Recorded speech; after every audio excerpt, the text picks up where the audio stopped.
ang mayaman na maliligtas.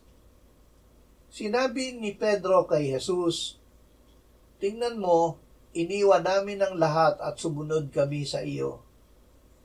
Sinabi ni Jesus, "Katotohanan ang sinasabi ko sa inyo, walang taong nag-iwan ng bahay o mga kapatid na lalaki o mga kapatid na babae o ina o ama o mga anak o mga bukid dahil sa akin at dahil sa magandang balita, ang hindi makakatanggap ng 100 ulit ngayon sa panahong ito ng mga bahay at mga kapatid na lalaki, mga kapatid na babae, mga ina at mga anak at mga bukid na may mga pag-uusig, at sa darating na panahon ay walang hanggang buhay.